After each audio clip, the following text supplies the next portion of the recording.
Hello everyone, welcome to Naira study hub. आज हम लोग डीएलएड थर्ड सेमेस्टर के साइंस के बहुविकल्पीय प्रश्नों की सीरीज को पढ़ेंगे जो कि पार्ट सेकेंड है। सो प्लीज़ वीडियो को बिल्कुल भी स्किप ना करें और वीडियो को लास्ट तक ज़रूर देखें। तो चलते हैं आज की सीरीज का फर्स्ट नंबर क्वेश्चन देख लेते हैं। फर्स्ट नंबर क्वेश्चन है, एक व्यक्ति दर्पण में अपना सीधा तथा बड़ा प्रतिबिंब देखता है तो वह दर्पण है। तो ऑप्शन है उत्तल, बा ऑप्शन है अवतल और सा ऑप्शन है समतल और दा ऑप्शन है इनमें से कोई नहीं। तो देखिए इसका राइट आंसर देख लेते हैं। राइट आंसर देखने से पहले इस क्वेश्चन को समझ लेते हैं कि देखिए एक व्यक्ति दर्पण में, यानी देखिए ये दर्पण हो गया, सीधा तथा बड़ा प्रतिबिंब, जैसे कोई चीज़ छोटी रखी हुई है और उसमें वो चीज़ बड़ी देख रहा है ना, तो वह दर्पण कौन सा होगा? तो वो दर्पण कौन सा होगा? हमने आपको बताया था कि अवतल, मतलब अवतल 4 अक्षरों का होता है, यानी कि बड़ा होता है, यानी कि कोई चीज़ छोटी रखी जाती है और उसमें बड़ा दिखता है, तो वो कौन सा होता है? तो अवतल। आप लोग इस तरीके से याद रख सकते हैं। फिर चलते हैं नेक्स्ट क्वेश्चन की तरफ। नेक्स्ट क्वेश्चन है, पीले रंग की तरंगदैर्घ्य है लगभग। तो देखिए ऑप्शन आ है 4000 एंगस्ट्रॉम, ऑप्शन बा है 5000 एंगस्ट्रॉम, ऑप्शन सा है 6000 एंगस्ट्रॉम और ऑप्शन दा है 8000 एंगस्ट्रॉम। तो इसका जो राइट आंसर हो जाता है वो आपका ऑप्शन सा हो जाता है, यानी कि 6000 एंगस्ट्रॉम। ठीक है ना। उसके बाद चलते हैं नेक्स्ट क्वेश्चन की तरफ। नेक्स्ट क्वेश्चन देख लेते हैं।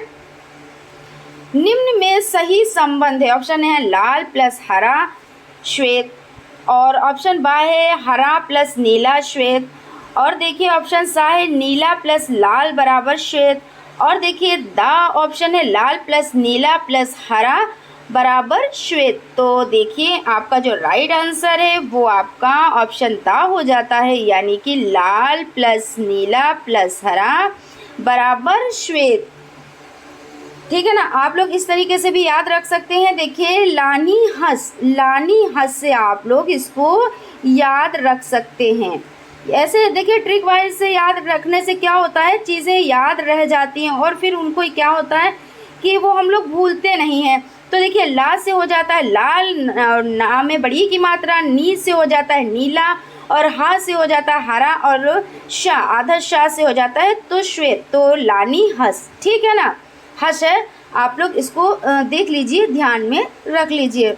उसके बाद चलते हैं नेक्स्ट क्वेश्चन की तरफ। देखिए यदि लाल गुलाब को पीले प्रकाश में देखा जाए तो उसका रंग होगा। तो देखिए लाल गुलाब को पीले प्रकाश में देखा जाए तो काला हो जाएगा या सफ़ेद हो जाएगा या तीर लाल हो जाएगा या पीला हो जाएगा। तो इसका राइट आंसर है आपका आ ऑप्शन, यानी कि काला हो जाएगा। ठीक है ना। उसके बाद चलते हैं नेक्स्ट क्वेश्चन की तरफ, देख लेते हैं। नेक्स्ट क्वेश्चन है, श्वेत प्रकाश के निम्नलिखित रंगों में से किस रंग की तरंगदैर्घ्य न्यूनतम होती है? ठीक है ना। तो देखिए ऑप्शन आ है पीला, ऑप्शन बा है लाल, ऑप्शन सा है बैंगनी और ऑप्शन दा है हरा। तो इसका राइट आंसर देख लेते हैं। इसका राइट आंसर आपका ऑप्शन सा, यानी कि बैंगनी हो जाता है। देखिए श्वेत प्रकाश के रंगों में किस रंग की तरंगदैर्घ्य न्यूनतम होती है, यानी कम होती है, तो बैंगनी रंग की। उसके बाद चलते हैं नेक्स्ट क्वेश्चन की तरफ। नेक्स्ट क्वेश्चन है, मानव नेत्र में रेटिना के किस स्थान पर वस्तु का प्रतिबिंब बनने से यह वस्तु दिखाई नहीं देगी? तो इसका राइट आंसर जान लेते हैं। सबसे पहले इसके ऑप्शन देख लेते हैं। देखिए पीत बिंदु सेकंड है, यानी बा ऑप्शन है अंध बिंदु और ऑप्शन सा है रेटिना और ऑप्शन दा है इनमें से कोई नहीं। तो इसका जो राइट आंसर है वो आपका ऑप्शन बा, यानी अंध बिंदु हो जाता है। चलते हैं नेक्स्ट क्वेश्चन की तरफ। नेक्स्ट क्वेश्चन देख लेते हैं। देखिए मानव नेत्र में स्पष्ट प्रतिबिंब बनने का कारण है। ऑप्शन आ है नेत्र लेंस तथा रेटिना के बीच की दूरी का आंख द्वारा सामंजन, ऑप्शन बा है नेत्र लेंस का अपने स्थान से आगे या पीछे खिसकना, ऑप्शन सा है नेत्र लेंस की वक्रता त्रिज्या का आवश्यकता अनुसार कम या अधिक होना और ऑप्शन दा है नेत्र लेंस का अपवर्तनांक बदलना। तो इसका जो राइट आंसर है वो आपका ऑप्शन सा यानी कि नेत्र लेंस की वक्रता त्रिज्या का आवश्यकता अनुसार कम या अधिक होना, ये आपका राइट आंसर हो जाता है। उसके बाद चलते हैं नेक्स्ट क्वेश्चन की तरफ। देखिए ये 2017 में आया हुआ क्वेश्चन है, इसलिए ये आपके लिए मोस्ट इम्पोर्टेंट हो जाता है। चलते हैं क्वेश्चन की तरफ। देखिए पेचिश नामक बीमारी में निम्नलिखित में से कौन सा सूक्ष्मजीव उत्तरदायी है? तो ऑप्शन आ है फ्लेवीवायरस, ऑप्शन बा है निमैटोड, ऑप्शन सा है ईस्ट और ऑप्शन दा है एंट अमीबा हिस्टोलिटिका। तो इसका जो राइट आंसर है वो आपका ऑप्शन दा हो जाता है, यानी कि पेचिश नामक बीमारी में जो सूक्ष्मजीव उत्तरदायी हैं तो उसका नाम है एंट अमीबा हिस्टोलिटिका। ठीक है ना। अब देख लेते हैं नेक्स्ट क्वेश्चन। देखिए नेक्स्ट क्वेश्चन है किसी वस्तु को जल में पूर्णतः डुबाकर उस पर लगने वाला उत्प्लावन बल वस्तु का भार अतः। देखिए ऑप्शन आ है वस्तु जल में डूब जाएगी, ऑप्शन बा है वस्तु सतह पर तैरेगी, ऑप्शन सा है वस्तु जल में कुछ डूबी हुई तैरेगी और ऑप्शन दा है वस्तु सतह के नीचे पूरी छुपी हुई तैरेगी। तो इसका राइट आंसर देख लेते हैं। इसका राइट आंसर देखिए आपका ऑप्शन बा हो जाता है, यानी कि वस्तु सतह पर तैरेगी। देखिए किसी वस्तु को जल में पूर्णतः डुबोकर उस पर लगने वाला उत्प्लावन बल वस्तु का भार अतः वस्तु क्या करेगी, वस्तु सतह पर तैरेगी। उसके बाद चलते हैं नेक्स्ट क्वेश्चन की तरफ। देखिए ऊष्माधारिता का मात्रक है, तो देख लेते हैं। देखिए फर्स्ट नंबर पर है यानी आ ऑप्शन आपका है कैलोरी, ऑप्शन बा है कैलोरी प्रति मीटर, ऑप्शन सा है जूल प्रति सेकंड और ऑप्शन दा है किलोग्राम मीटर।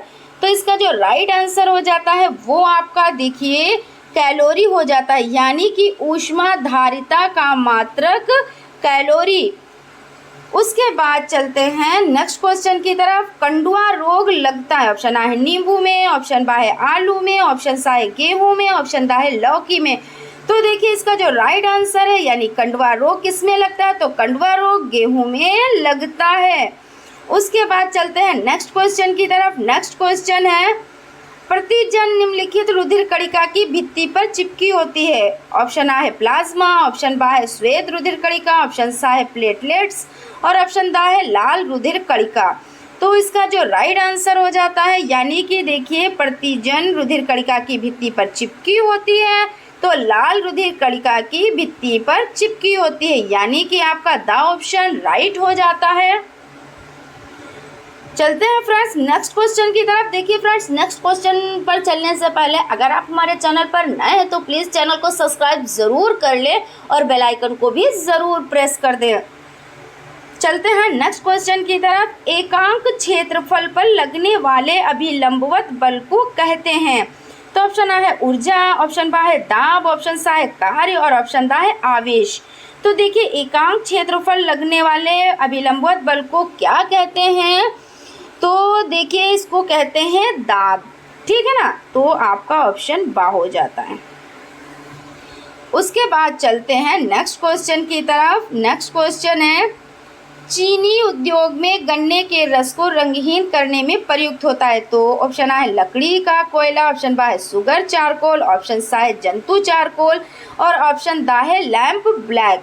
तो देखिए इसका राइट आंसर जान लेते हैं। इसका राइट आंसर है जंतु चारकोल, यानी देखिए जीव जंतुओं की जो हड्डियां होती हैं उसका जो चूरा होता है उसको मिलाया जाता है। ठीक है ना, गन्ने के रस को रंगहीन। देखिए जब गन्ना होता है तो जब उसका रस देखो जैसे ही वो मशीन से निकाला जाता है तो वो कुछ हल्का हरे रंग का होता है, लेकिन जब उसको शुद्ध किया जाता है और चीनी देखिए कितनी वाइट सी यानी सफ़ेद होती है, तो वो सफ़ेद क्यों हो जाती है, वो सफ़ेद इसलिए हो जाती है क्योंकि उसमें जंतु चारकोल यानी जीव जंतुओं की हड्डियों का जो चूरा होता है वो मिलाया जाता है, इसलिए उसका रंग सफ़ेद होता है। ठीक है ना। उसके बाद चलते हैं नेक्स्ट क्वेश्चन की तरफ। नेक्स्ट क्वेश्चन है घड़े में रखा पानी किस विधि के द्वारा ठंडा हो जाता है, तो देखिए ऑप्शन आ है संवहन, ऑप्शन बा है चालन, ऑप्शन सा है क्वथन और ऑप्शन दा है वाष्पन। तो देखिए घड़े में रखा पानी ठंडा होने की बात हो रही है यहाँ पे, ये चीज़ आप लोग ध्यान रखिएगा कि क्या यहाँ पे बता रहे हैं कि घड़े में रखा पानी किस विधि द्वारा ठंडा हो जाता है। आप लोग इसमें कंफ्यूज ना होइएगा, इसमें देखिए वाष्पन विधि द्वारा, ठीक है ना। किसके द्वारा? तो वाष्पन, यानी कि आपका जो द ऑप्शन है वो राइट है। उसके बाद चलते हैं नेक्स्ट क्वेश्चन की तरफ। एजुसेट क्या है? तो एजुसेट शैक्षिक समिति, ऑप्शन बा है शैक्षिक उपग्रह, ऑप्शन सा है शैक्षिक कार्यक्रम और ऑप्शन दा है शैक्षिक प्रबंधन।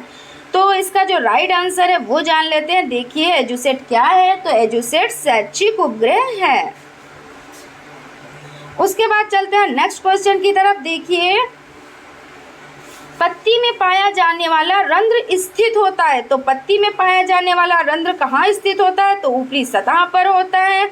उसके बाद चलते हैं नेक्स्ट क्वेश्चन की तरफ। दाब अधिक होता है, तो ऑप्शन आ है बैठने पर, ऑप्शन बा है एक पैर पर खड़ा होने पर, ऑप्शन सा है दो पैर से खड़ा होने पर और ऑप्शन दा है लेटने पर। तो देखिए इसका राइट आंसर हम लोग जान लेते हैं। इसका राइट आंसर है कि जब एक पैर पर यानी खड़े होंगे तो क्या होगा? तब दाब अधिक होगा, यानी कि जो आपका बा ऑप्शन है एक पैर से खड़ा होने पर, ये आपका राइट आंसर हो जाता है। उसके बाद चलते हैं नेक्स्ट क्वेश्चन की तरफ। देखिए ये जो सीरीज़ है ये आप लोगों के लिए मोस्ट इंपॉर्टेंट है, सो प्लीज़ वीडियो को बिल्कुल भी स्किप ना करें और वीडियो को लास्ट तक ज़रूर देखें। देखिए निम्नलिखित में से किसमें कार्बन नहीं पाया जाता है? तो ऑप्शन आ है रोटी में, ऑप्शन बा है चीनी में, ऑप्शन सा है नमक में और ऑप्शन दा है कोयला में। तो इसका राइट आंसर जान लेते हैं। इसका राइट आंसर है यानी ऑप्शन सा नमक में, यानी नमक में कार्बन नहीं पाया जाता है।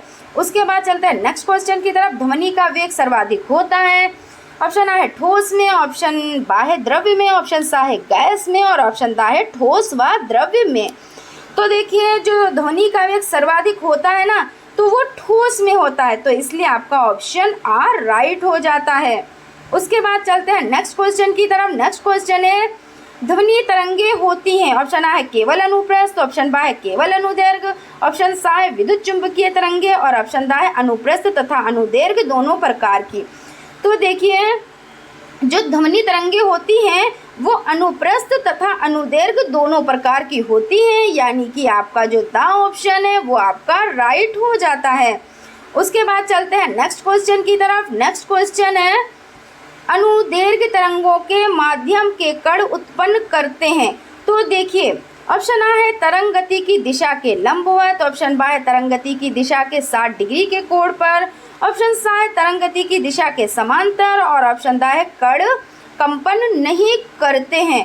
तो देखिए इसका जो राइट आंसर है वो सबसे पहले जान लेते हैं। देखिए अनुदैर्घ्य तरंगों के माध्यम के कण उत्पन्न करते हैं तरंग गति की दिशा के समांतर, यानी कि आपका जो सा ऑप्शन है ये राइट हो जाता है। अब देखिए यहाँ पे क्या होता है, अनुदैर्घ्य और अनुप्रस्थ तरंगों में थोड़ा सा कंफ्यूजन आ जाता है, उसको थोड़ा सा याद रखने में समझने में थोड़ी सी दिक्कत हो जाती है कि कौन समांतर है और कौन लंबवत है। तो हम लोग देखिए ट्रिक से याद रख सकते हैं, जैसे कि अनुदैर्घ्य तरंगों के माध्यम के कण उत्पन्न करते हैं तो तरंग गति की दिशा के समांतर, तो अनु का आ ले लीजिए और देखिए दैर्घ्य का दा ले लीजिए, दैर्घ्य का दा ले लीजिए और दा में ऐ की मात्रा लगा दीजिए और देखिए क्योंकि समांतर है तो समांतर का सा ले लीजिए, ठीक है ना। तो इस तरह से ये क्या हो गया, ये आपका हो गया आदेश, यानी आदेश। आप इसको ट्रिक में तो ये होता है कि थोड़ा सा इधर उधर किया जाता है, तो ये हो गया आपका आदेश। तो जब आप आदेश याद रखेंगे तो आप अच्छे से ये याद रख पाएंगे कि आ से हो गया अनु और दैर्घ्य से हो गया दैर्घ्य, क्योंकि अनुप्रस्थ में भी अनु है और अनुदैर्घ्य में भी अनु है, तो आ तो आपको लगाना ही रहेगा। तो और देश तो दा में एक ही दा में आय की मात्रा, तो दैर्घ्य और सा से समांतर, ठीक है ना। अब चलते हैं नेक्स्ट क्वेश्चन की तरफ। देखिए अनुप्रस्थ तरंगों में माध्यम के कण उत्पन्न करते हैं तरंग गति की दिशा के लंबवत, तरंग गति की दिशा के समांतर, तरंग गति की दिशा के 120 डिग्री कोण पर और किसी भी दिशा में नहीं। तो इसका जो राइट आंसर है सबसे पहले वो जान लेते हैं। देखिए इसका जो राइट आंसर है वो है आपका तरंग गति की दिशा के लंबवत, यानी आ ऑप्शन आपका राइट है। अब देखिए इसको हम कैसे याद रखेंगे, तो अनु का आप आ ले लें और देखिए पा क्योंकि देखिए अनुप्रस्थ की बात हो रही है तो पा में रा देखिए और लंबवत होती है तो ला लेते हैं, तो आ परले हो गया ना। तो इसमें देखिए आ से हो गया अनु और प्रा से हो गया प्रस्थ और ला से हो गया लंबवत। ठीक है ना, आशा करती हूँ आप लोग अच्छे से समझ गए होंगे। चलते हैं नेक्स्ट क्वेश्चन की तरफ। नेक्स्ट क्वेश्चन है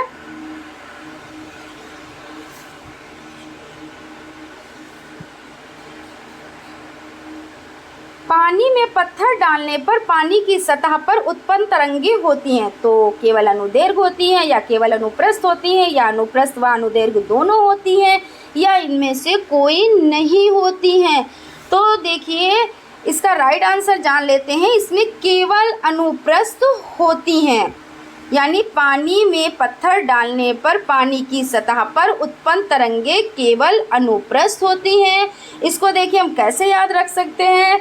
देखिए पा से पानी हो जाता है और उसके बाद देखिए अनुप्रस्थ तरंग, तो आप पा से पानी हो गया और पा का प्रा ले लीजिए यानी पा ले लीजिए तो अनुप्रस्थ हो जाएगा। ठीक है ना, तो आप लोग इस तरीके से याद रख सकते हैं कि पानी का हमने पा ले लिया तो प्रस्थ हो गया और अनु तो देखिए अनुदैर्घ्य और अनुप्रस्थ दोनों में होता ही है।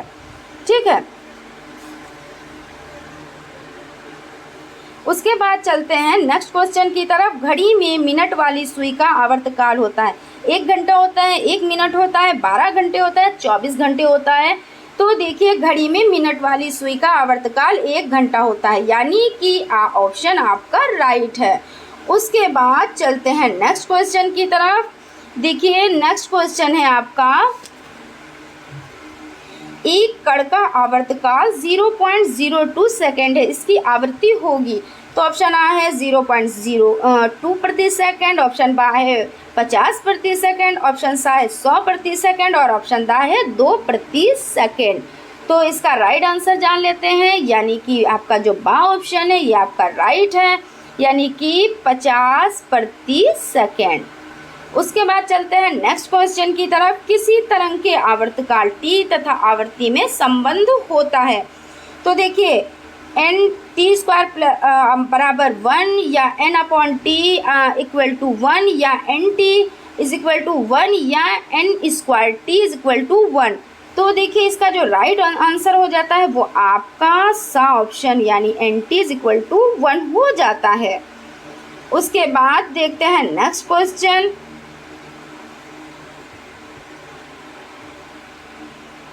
देखिए अनुप्रस्थ तरंगों में 2 श्रृंगों के बीच की दूरी होती है। ऑप्शन आ है आयाम, ऑप्शन बा है अर्ध आयाम, ऑप्शन सा है तरंग दैर्घ्य और ऑप्शन दा है अर्ध तरंग दैर्घ्य।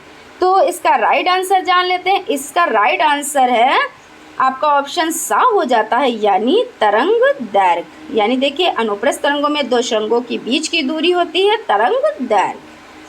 उसके बाद चलते हैं नेक्स्ट क्वेश्चन की तरफ। डॉक्टरी थर्मामीटर में ताप मापने का विभाजन स्केल होता है। तो ऑप्शन आ है 0 डिग्री से 100 डिग्री सेल्सियस, ऑप्शन बा है 32 डिग्री फ़ारेनहाइट से 200 डिग्री सेल्सियस और देखिए ऑप्शन सा है 95 डिग्री फ़ारेनहाइट से 110 डिग्री फ़ारेनहाइट या देखिए 0 डिग्री आर से 80 डिग्री आर तक। तो इसका जो राइट आंसर हो जाता है वो आपका ऑप्शन सा यानी 95 डिग्री फ़ारेनहाइट से 110 डिग्री फ़ारेनहाइट। आप लोग अच्छे से याद रखिएगा। देखिए आप लोगों के लिए क्वेश्चन मोस्ट इम्पॉर्टेंट है, वैसे तो पूरी सीरीज ही मोस्ट इम्पॉर्टेंट है। उसके बाद चलते हैं हरित लवक पाया जाता है। ऑप्शन आ है जंतु कोशिका में, ऑप्शन बा है कवक में, ऑप्शन सा है विषाणु में, ऑप्शन दा है वनस्पति कोशिका में। तो इसका जो राइट आंसर है वो देखिए नाम से ही पता चला है हरित लवक। तो किस में पाया जाता है? तो हरित लवक यानी वनस्पति कोशिका। वनस्पति कैसी होती है? तो हरी होती है, यानी वनस्पति कोशिका में। टेलीफोन का आविष्कार किया था, किसने किया था? तो ग्राहम बेल ने किया था या न्यूटन ने किया था या आर्किमिडीज ने किया था या सैमुअल मोर्स ने किया था। तो देखिए इसका राइट आंसर आपका ऑप्शन आ हो जाता है, यानी कि ग्राहम बेल ने। टेलीफोन का आविष्कार ग्राहम बेल ने किया था। उसके बाद चलते हैं नेक्स्ट क्वेश्चन की तरफ। देखिए कार्बन का क्रिस्टलीय रूप है। तो कार्बन का क्रिस्टलीय रूप क्या है? काजल है या जंतु चारकोल है या कोयला है या हीरा है। तो देखिए जो क्रिस्टलीय रूप है उसमें हीरा हो जाता है ना। देखिए हीरा कैसा होता है, इसकी जो लाइनें होती हैं वो हम लोगों के समझ में आती हैं, और जिसकी जो ये लाइनें होती हैं समझ में आती हैं, सीरियल वाइज बनी होती हैं, तो उनको क्या कहते हैं, क्रिस्टलीय। और जिनकी नहीं समझ आती हैं उनको क्या कहते हैं, अक्रिस्टलीय। ठीक है ना। तो इसलिए क्रिस्टलीय में हीरा हो जाता है, हीरा हो गया। उसके बाद चलते हैं नेक्स्ट क्वेश्चन की तरफ। द्रव्य के, देखिए नेक्स्ट क्वेश्चन है, द्रव्य के गैस में बदलने की क्रिया को कहते हैं। तो द्रव्य में यानी द्रव्य के गैस में बदलने की क्रिया को क्या कहते हैं, गलनांक कहते हैं, हिमांक कहते हैं, वाष्पीकरण कहते हैं, या संघनन कहते हैं। तो इसमें देखिए वाष्पीकरण कहते हैं। क्या कहते हैं, यानी द्रव्य के गैस में बदलने की क्रिया को वाष्पीकरण कहते हैं। उसके बाद देख लेते हैं, चना मटर की जड़ों की गांठों में पाया जाने वाला जीवाणु है। तो राइजोबियम है, या क्लास्ट्रीडियम है, या एजिटोबैक्टर है, या लैक्टोबैसिलस है।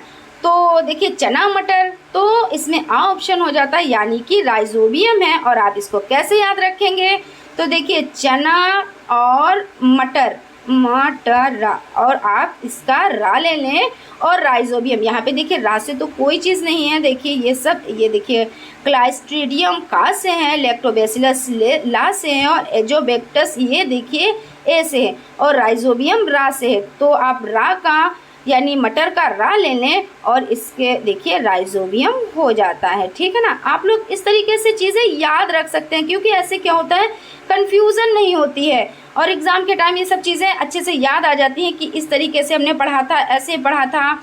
तो ये वरना कन्फ्यूज़न रहती है। ऐसे तो लगता है कि 4 ऑप्शन होते हैं, ऐसा लगता है ना, ये भी सही है, ये भी सही है, ये भी सही है, कभी कभी कन्फ्यूज़न हो जाती है।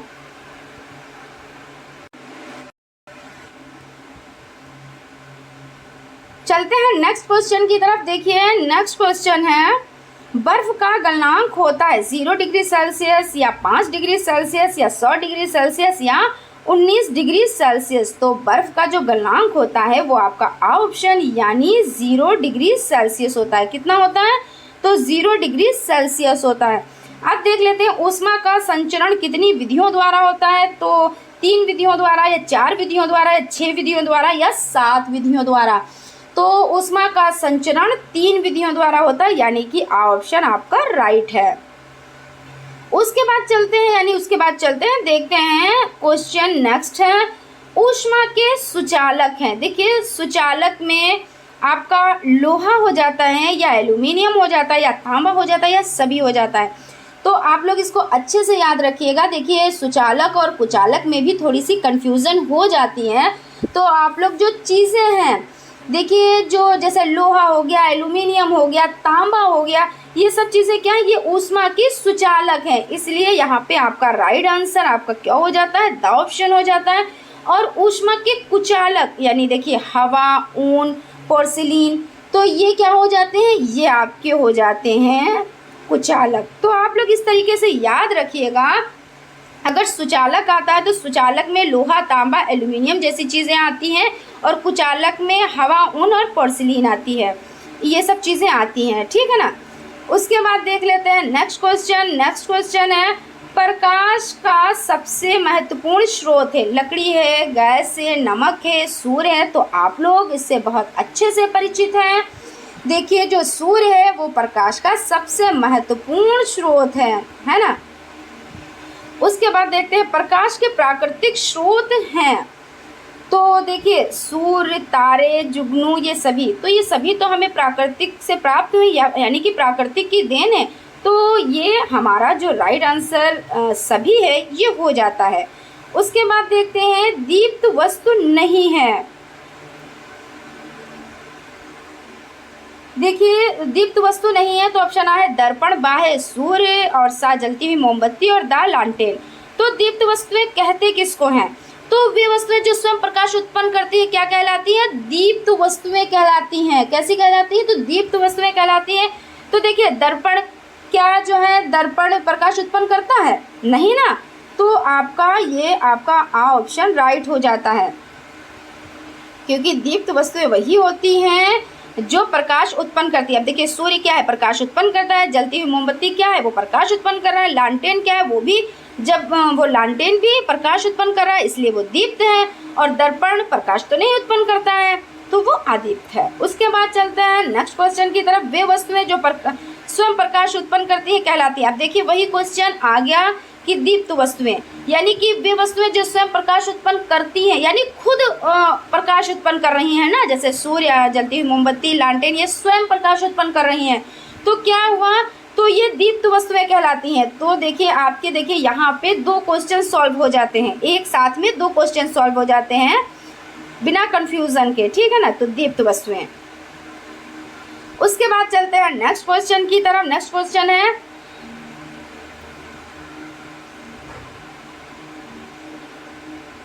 नेक्स्ट क्वेश्चन है, कार, बस तथा ट्रक के चालक के पास दाईं ओर एक दर्पण होता है। आप लोगों ने देखा होगा ना, उसकी सहायता से वह चालक अपने पीछे आने वाले वाहनों को देखकर सतर्क हो जाता है। तो यह दर्पण कौन सा दर्पण होता है? तो देखिए जो कार, बस या ट्रक के चालक के पास दाईं ओर दर्पण लगा होता है वो उत्तल दर्पण होता है, ठीक है ना। कौन सा दर्पण होता है? वो उत्तल दर्पण होता है। और उत्तल दर्पण को आप लोग उत्तल दर्पण से बहुत अच्छे से परिचित हैं। उत्तल दर्पण में क्या होता है, कोई चीज़ बड़ी होती है दर्पण के सामने तो वो कैसी दिखती है, तो वो छोटी दिखती है ना। कुछ इस तरीके से उत्तल दर्पण होता है, ठीक है ना। आशा करती हूँ आप लोगों को अच्छे से समझ में आ रहा होगा। चलते हैं नेक्स्ट क्वेश्चन की तरफ। फ्रेंड्स, अगर आप हमारे चैनल पर नए हैं तो चैनल को प्लीज़ सब्सक्राइब ज़रूर कर लें और बेल आइकन को भी ज़रूर प्रेस कर दें। और फ्रेंड्स, कम से कम आप अपने 5 दोस्तों में तो वीडियो शेयर ज़रूर ही कर दें, जिससे उनको भी बेनिफिट होगा, ठीक है ना। कंपन करने वाली वस्तु द्वारा एक कंपन में लगा समय कहलाता है आवर्तकाल, आवर्ती, आयाम या एम्पियर। तो देख लेते हैं, कंपन करने में वस्तु द्वारा कंपन में लगा समय आवर्तकाल कहलाता है। और दाढ़ी बनाने में जिस दर्पण का प्रयोग होता है वह दर्पण कहलाता है। तो वो दर्पण अवतल दर्पण कहलाता है, उत्तल दर्पण कहलाता है, दोनों या कोई नहीं। तो दाढ़ी बनाने में जिस दर्पण का प्रयोग होता है वह कहलाता है अवतल दर्पण। उसके बाद देखते हैं नेक्स्ट क्वेश्चन।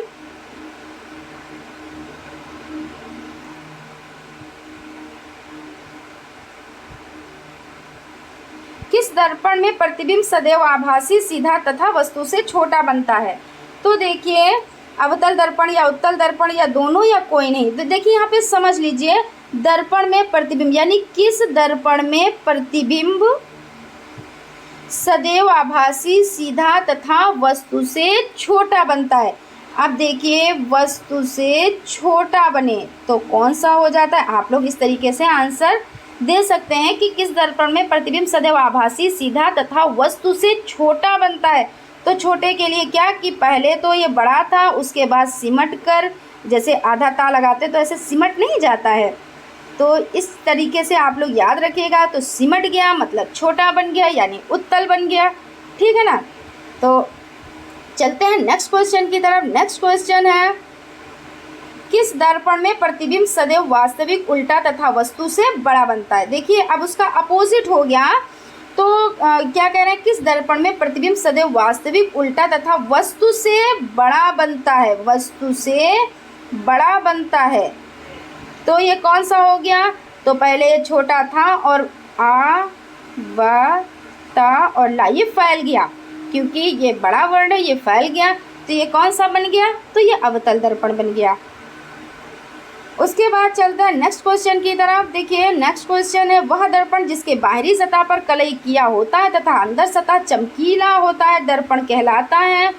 तो वो कौन सा दर्पण कहलाता है? तो वो अवतल दर्पण कहलाता है। यानी कि वह दर्पण जिसकी बाहरी सतह पर तो कलई होती है, यानी देखिए बाहरी सतह पर कलई होती है लेकिन अंतर सतह चमकीली होती है। उसके बाद वह दर्पण जिसकी बाहरी सतह पर कलई नहीं होती बल्कि चमकदार होता है और अंदर की सतह पर कलई होती है कहलाता है क्या? कौन सा कहलाता है? तो उत्तल दर्पण। उसके बाद चलते हैं नेक्स्ट क्वेश्चन की तरफ, जो आज की सीरीज का लास्ट क्वेश्चन है। वह दर्पण जिसके अंदर के सतह पर परावर्तन की घटना होती है कहलाता है। तो देखिए अवतल दर्पण, उत्तल दर्पण, दोनों या कोई नहीं। तो इसका जो राइट आंसर है वो आपका देखिए ऑप्शन आ हो जाता है, यानी कि देखिए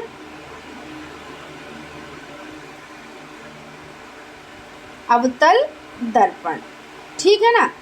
तो फ्रेंड्स आज यहीं तक। Thank you.